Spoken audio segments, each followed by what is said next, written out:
그 유명한 책 데이터 스토리텔링 아시죠? 벌써 출간 10주년이래요. 그래서 오늘은 이 책에서 말하는 정말 지난 10년간 변치 않은 핵심 원칙들만 쏙쏙 뽑아서 어떻게 하면 그냥 숫자 덩어리인 데이터를 사람 마음을 움직이는 이야기로 바꿀 수 있는지 그 비법을 한번 파헤쳐 보겠습니다. 자, 이런 경험 다들 한 번쯤 있으실 거예요. 발표 자료를 딱 봤는데 그래프랑 숫자는 막 빽빽한데 그래서 뭘 말하고 싶은 거지? 싶은 그런 순간이에요. 그쵸? 정보가 너무 많아서 오히려 핵심을 놓치는 경우. 이게 생각보다 정말 흔하거든요. 그래서 오늘 우리가 할 일이 바로 이겁니다. 소음에서 이야기로.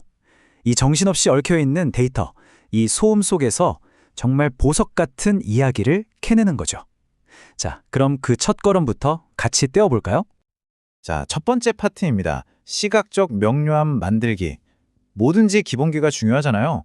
어떻게 하면 우리 그래프를 딱 봤을 때 아! 하고 바로 이해하게 만들 수 있는지 그 기본기부터 한번 제대로 다져보겠습니다. 세상에 차트 종류 진짜 많죠. 뭐 화려한 것도 많고요. 근데 정말 좋은 소식이 있어요. 대부분 정말 거의 모든 경우에는요. 우리가 제일 잘 아는 이 막대 그래프랑 선 그래프 이 두 개면 충분하다는 겁니다.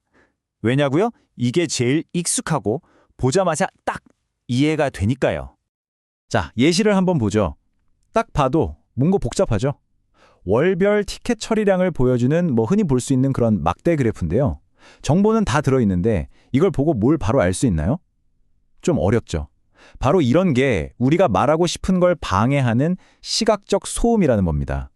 자, 그럼 이제부터 마법을 한번 부려볼게요. 진짜 간단한데 효과는 엄청나요. 첫 번째, 이 정신사나운 눈금선이랑 테두리 과감하게 싹 지워버리세요. 두 번째, 모든 막대 위에 붙어있는 저 데이터 숫자들 저것도 일단 정리하고요. 세 번째, 축도 좀 보세요. 소수점까지 복잡하잖아요.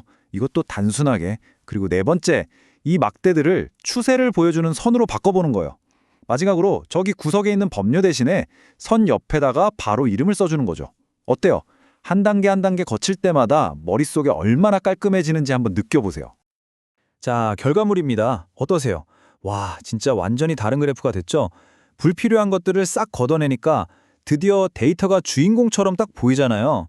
이제는 누가 봐도 그 의미가 훨씬 명확하게 들어오죠? 해석하기가 정말 쉬워졌습니다. 자, 이제 그래프가 깨끗한 캔버스처럼 됐어요. 그럼 다음은 뭐냐? 바로 대비를 쓰는 겁니다.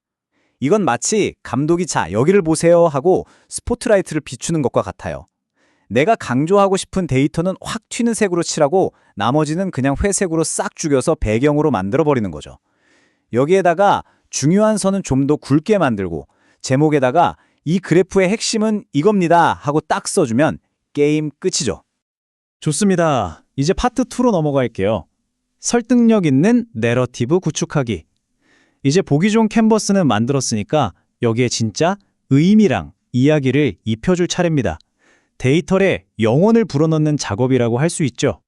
이 두 제목 차이가 느껴지시나요? 왼쪽 연간 재고 회전율 이건 그냥 이름표 같은 거죠. 사실만 툭 던져주는 거고요. 근데 오른쪽을 보세요. 성공! 4년 만에 처음으로 업계 평균을 넘어섰습니다. 와, 이건 뭐 그래프를 보기도 전에 이미 스토리가 다 요약되잖아요. 청중이 뭘 봐야 할지, 뭘 기억해야 할지를 그냥 꼭 찝어주는 겁니다. 당연히 이게 훨씬 더 기억에 오래 남겠죠? 이 말 정말 재치 있지 않나요? 파이 차트보다 나쁜 건 두 개의 파이 차트다? 이게 왜 그러냐면요. 우리 뇌가 이 각도나 면적을 비교하는 걸 진짜 못해요. 파이 차트 하나도 사실 해석하기 어려운데 두 개를 나란히 놓고 자, 비교해보세요 하면 이건 뭐 청중한테 미로를 던져주는 거나 마찬가지입니다. 우리는 길을 안내해줘야지 미로를 만들면 안 되잖아요. 바로 이런 식으로 하는 거죠. 그냥 프로그램 전후 인식 변화 이렇게 밋밋하게 말하는 게 아니고요. 여러분, 저희한테는 문제가 하나 있었습니다. 아이들이 과학을 너무 지루해했어요. 그래서 저희가 여름 프로그램을 한번 시도해봤거든요. 그랬더니 보세요. 아이들 인식이 이렇게나 긍정적으로 바뀌었습니다. 이렇게 이야기랑 같이 이 간단한 막대 차트를 보여주는 겁니다. 어때요? 그냥 숫자가 아니라 정말 강력한 성공 스토리가 되잖아요. 이것도 진짜 중요한 팁인데요. 발표 상황에 따라 전략을 다르게 짜야 합니다. 사람들 앞에서 직접 발표할 때는 애니메이션을 써서 하나씩 보여주면서 시선을 끄는 게 좋고요. 반대로 이메일 같은 걸로 자료만 보낼 때는 어떨까요? 그때는 발표자가 없잖아요.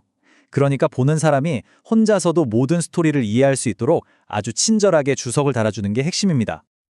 자, 이제 마지막 파트입니다. 전략적 사고방식 채택하기.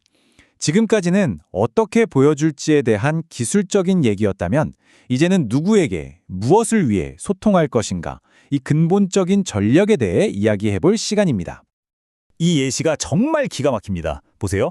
데이터는 똑같은 콜센터 통화량 데이터 딱 하나예요.